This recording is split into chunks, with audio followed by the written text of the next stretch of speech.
मुझे कितना लोन मिल सकता है? ये सवाल जो है ये बहुत ही कॉमन सवाल है। सारे लोगों के दिल में ये सवाल आता है और उन्हें ये समझ में नहीं आता है कि मुझे एक्चुअली लोन कितना मिल सकता है। तो आज इस सवाल का मैं आपको जवाब देने जा रहा हूँ और ये जवाब आपको बिल्कुल सरल भाषा में दूंगा मैं, जो कि हर किसी को, आम आदमी को भी समझ में आ जाए। बहुत बार ऐसा होता है कि ये जो बैंक वाले लोग हैं, फाइनेंसर लोग हैं, जो लोन देने का काम करते हैं, वो अपने कैलकुलेटर पे कुछ तो भी करते हैं, उनके पास लैपटॉप में कोई सॉफ्टवेयर होता है, वहाँ पे वो आपके फिगर्स इनपुट करके आपको आपकी एलिजिबिलिटी बता देते हैं कि आपको लोन कितना मिल सकता है। तो आज मैं ये चीज़ कैलकुलेट करने का आपको बिल्कुल आसान तरीका बताने वाला हूँ। तो ये आसान तरीका क्या होता है, ये जानने के लिए मैं आपको लेके चलता हूँ एक्सेल स्क्रीन की तरफ और वहाँ पे हम जानेंगे कि मुझे कितना लोन मिल सकता है। हम आ चुके हैं एक्सेल स्क्रीन के ऊपर और हम यहाँ पे अभी लोन एलिजिबिलिटी का कैलकुलेशन करने वाले हैं। यहाँ पे मैंने आपके लिए एक चार्ट बना के रखा है छोटा सा।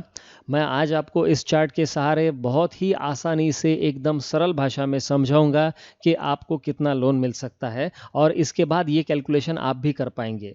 यहाँ पे मैंने 3 ईयर्स का कैलकुलेशन दिया है। कुछ कुछ केसेस में बैंक 2 साल के रिटर्न के बेसिस के ऊपर ही आपको लोन देगा या लोन कैलकुलेशन करेगा, लेकिन मोस्टली बैंक वाले 3 साल का आपका इनकम टैक्स रिटर्न मांगने वाले हैं। तो 3 साल के इनकम टैक्स रिटर्न में आपने कितना इनकम दिखाया है उसके ऊपर आपकी हैसियत तय होने वाली है। आपका एक्चुअल में इनकम बहुत ज़्यादा हो सकता है, लेकिन आपने इनकम टैक्स रिटर्न में क्या दिखाया उसी हिसाब से आपकी हैसियत रहने वाली है। अब ये मान के चलते हैं कि ये जो हस्बैंड है, हस्बैंड और वाइफ दोनों की इनकम की टोटल होके ही आपका लोन का अमाउंट निकलेगा। अगर हस्बैंड और वाइफ दोनों मिल के बैंक को अप्लीकेशन कर रहे हैं लोन का, तो अगर अलग अलग करेंगे तो नहीं मिलेगा। तो जहाँ पे हस्बैंड और वाइफ दोनों मिला के अप्लीकेशन कर रहे हैं लोन के लिए, को बोरोवर बनने को तैयार है, वहाँ पे ये फॉर्मूला चलेगा। अगर हस्बैंड वाइफ नहीं है, सिर्फ हस्बैंड है, तो सिर्फ हस्बैंड का इनकम लिया जाएगा। तो यहाँ पे अब ये मान के चलते कि 17-18 में ये जो हस्बैंड है इसका साल का इनकम था 5 लाख रुपए। उसके बाद 18-19 में इसका इनकम बढ़ गया, ये हो गया 6 लाख रुपए। और 19-20 में इसकी किस्मत थोड़ी और अच्छी हो गई तो इसका इनकम हो गया 7 लाख रुपए। ये मैं ईयरली इनकम की बात कर रहा हूँ। तो ये ईयरली इनकम है। वाइफ का जो इनकम है, वाइफ का इनकम भी जब 17-18 की बात थी तो 4 लाख रुपए इनकम था। यहाँ पे वाइफ का इनकम भी बढ़ गया, ये हो गया 5 लाख रुपए। और उसके बाद जो लेटेस्ट फाइनेंशियल ईयर है वहाँ पे वाइफ का भी इनकम हो गया 6 लाख रुपए। तो इनकम इनका बढ़ रहा है। और अब यहाँ पे हम इसकी टोटल लेते।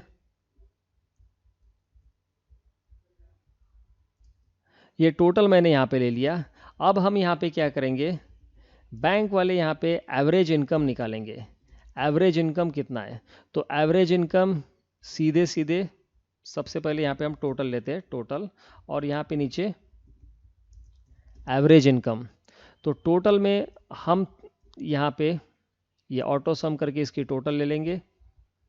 इसी को मैं यहाँ पे कॉपी पेस्ट करता हूँ। अब एवरेज में is equal to 18 lakh divided by 3 साल का इनकम, तो ये 6 लाख हो गया। और यहाँ पे मैं करता हूँ तो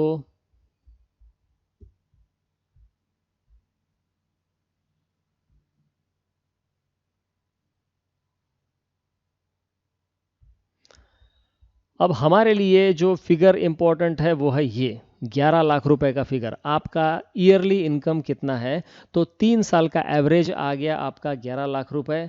अब सारे कैलकुलेशन जो है हमारे ये 11 लाख के बेसिस पे ही होने वाले हैं, ये 11 लाख रुपए का इनकम। तो अब हम क्या करेंगे, यहाँ पे एवरेज ईयरली इनकम फिर से लिखता हूँ मैं। एवरेज ईयरली इनकम ये कितना है,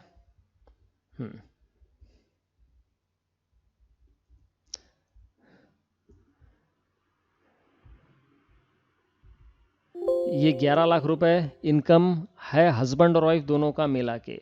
अब इसमें से हम कुछ चीज़ें माइनस करेंगे, less existing EMI. Existing EMI मतलब इनका हो सकता है पहले से ही कोई होम लोन चल रहा है, हो सकता है कोई कार लोन चल रहा है, हो सकता है कोई पर्सनल लोन चल रहा है, तो उसका ईएमआई कुछ है क्या, ये बैंक वाले आपको पूछेंगे, आपको इसको सही तरीके से जवाब देना है। तो आपने उनको बता दिया कि मेरा 20,000 रुपये पर मंथ का ईएमआई चल रहा है, एक कार लोन मैंने लिया था, उसका 20,000 रुपये पर मंथ का ईएमआई मेरा चल रहा है। तो 20,000 इंटू 12 महीने कितना होता है, 20,000 इंटू 12 महीने, ये हो गया 2,40,000 रुपये। तो 2,40,000 रुपये का फिगर यहाँ से हो जाएगा माइनस। अब हम यहाँ पे करेंगे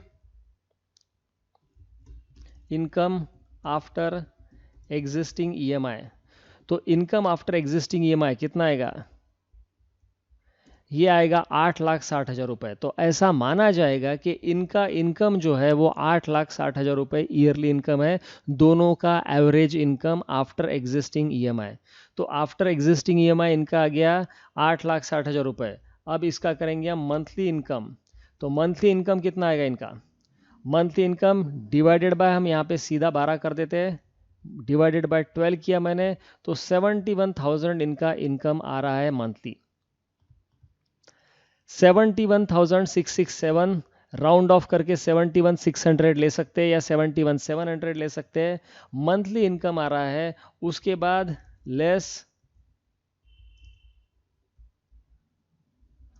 हाउस होल्ड एक्सपेंसेस, बैंक वाले ये मान के चलेंगे कि आपको अगर घर चलाना है तो पैसा लगने वाला है, और कितना लगेगा। तो बैंक वालों का अजम्पशन रहता है कि इसमें आपको जो पैसा लगने वाला है वो लगेगा 50%, आपका जो भी रेसिडुअल इनकम है उसका 50%। तो is equal to this divided by 2 अगर मैं करता हूं तो ये 50% आता है।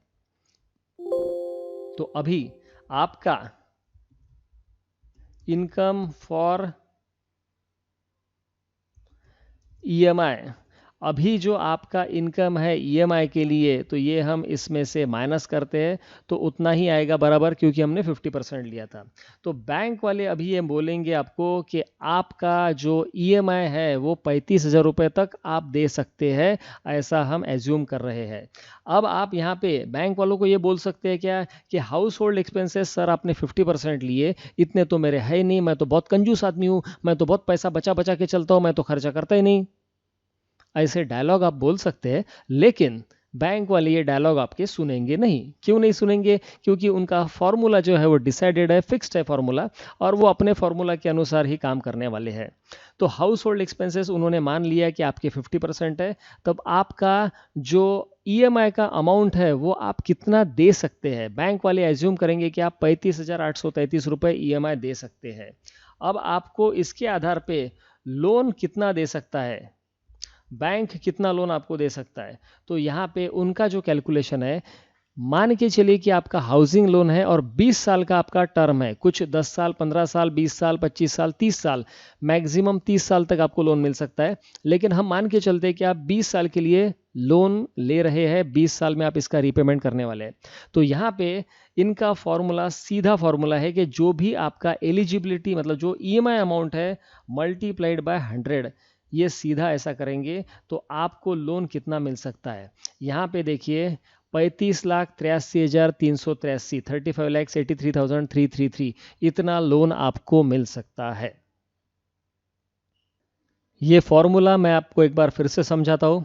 यहाँ पे हमने क्या किया है कि हस्बैंड और वाइफ दोनों अप्लाई कर रहे हैं, ऐसा मान के हम चल रहे हैं। तो हस्बैंड और वाइफ दोनों के 3 साल के इनकम लिए हमने, उसका हमने टोटल किया हस्बैंड वाइफ के इनकम का, और उसका एवरेज इनकम निकाला हमने 3 साल का एवरेज। उसके बाद ये 11 लाख रुपए एवरेज आया। उसके बाद हमने एग्जिस्टिंग ईएमआई अगर कोई चल रहा है, housing loan, car loan, personal loan, कोई भी एग्जिस्टिंग ईएमआई होंगे तो उसमें से ये माइनस किए जाएंगे। ये है इनकम आफ्टर ईएमआई, इसको हमने डिवाइड किया 12 से, तो हमारा मंथली इनकम आ गया। और मंथली इनकम जो भी है हमारा, उसमें से हमने ये एज्यूम किया कि 50% जो है वो घर के खर्चे के लिए लगने वाले हैं। तो बचा हुआ जो 50% है वही हम ईएमआई के तौर पे हर महीना बैंक को दे सकते हैं, और इसे मल्टीप्लाई किया हमने सीधे 100 से। तो 100 टाइम्स ऑफ द EMI ये आपका अप्रॉक्सीमेटली लोन अमाउंट रहने वाला है। और ये अप्रॉक्सीमेटली मतलब ये 95% 99% ये अमाउंट करेक्ट रहेगा। थोड़ा बहुत इसके आसपास हो सकता है आपका loan amount, depending on the bank scheme, depending on the bank also, but by and large you can assume that this is the loan amount you are eligible for. मित्रों, मुझे आशा है आज के इस सेशन के बाद में आप अपनी लोन एलिजिबिलिटी बड़े आसानी से कैलकुलेट कर पाएंगे। अगर फिर भी आपको कोई समस्या आती है तो आप मुझे कमेंट सेक्शन में कमेंट करके पूछ सकते हैं या फिर मुझे ईमेल कर सकते हैं। मैं आपके सवालों का जवाब देने की ज़रूर कोशिश करूंगा। ये वीडियो आपको अच्छा लगा है तो आप इसे लाइक कीजिए, औरों के साथ शेयर कीजिए, बाकी लोगों को भी बताइए कि आप किस तरह से अपनी लोन एलिजिबिलिटी चेक कर सकते हैं। Thank you very much for watching this video till and. Have a nice day and all the best.